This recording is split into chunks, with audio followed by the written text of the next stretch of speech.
The Super Mario Bros. Movie was an absolute juggernaut. I mean, it didn't just smash the box office, it completely captured the hearts of fans all over the world.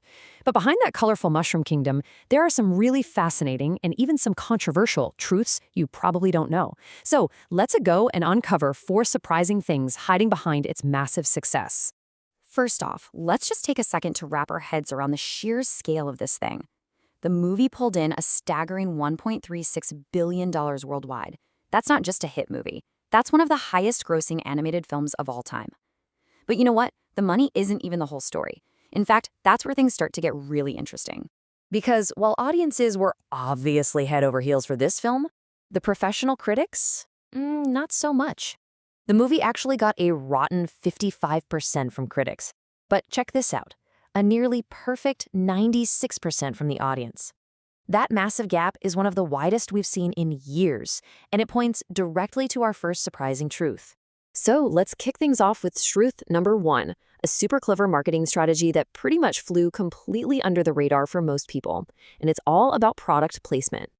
Now, you'd think a movie based on a gigantic commercial product would be just stuffed with ads for other brands, right? I mean, a movie this huge would normally have companies just lining up to get their stuff on screen. But no, Nintendo played this one completely differently. And just so we're all on the same page here, we're talking about that classic product placement. You know, when a brand like Coca-Cola or Ford pays big bucks to have their can or their car show up in a scene. Well, the Mario movie, believe it or not, had absolutely zero of that. And this is what's so brilliant.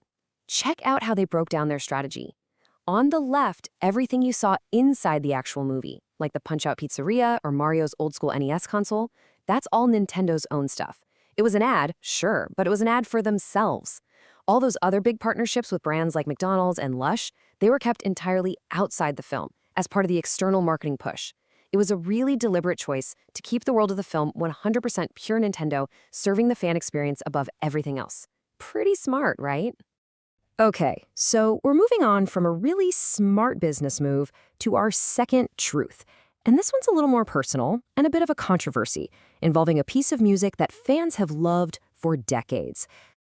If you ever played Donkey Kong 64, you absolutely remember the DK rap. Oh yeah, it's iconic, it's kind of goofy, and fans were so thrilled to hear it pop up in the movie for Donkey Kong's big entrance. But that awesome, nostalgic moment ended up leading to some real-world drama. So, the original composer, Grant Kirkhope, found out he wasn't listed anywhere in the film's credits.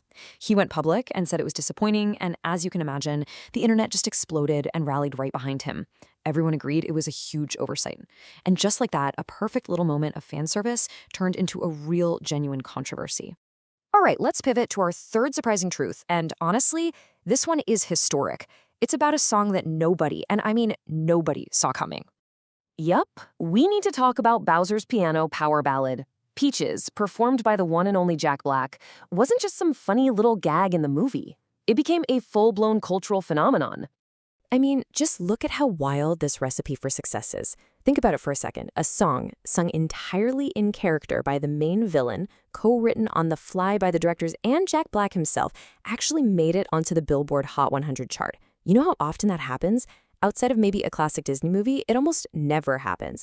Just an absolutely incredible and historic achievement.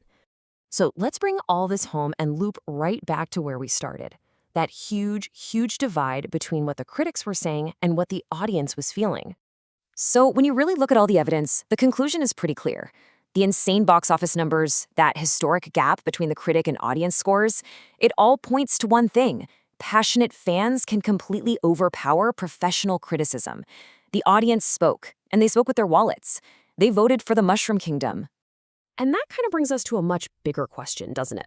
In this day and age, with these billion-dollar blockbusters being driven by decades of nostalgia and pure fan loyalty, who really gets to say what makes a movie good anymore, or what makes it a success? Is it the professional critics, or is it the people who actually pay to see it? This Super Mario Bros. Movie might just be the biggest proof yet of a whole new reality in entertainment. And so the question we're left with is this. When it comes to the huge blockbusters that define our culture, has the audience finally taken over?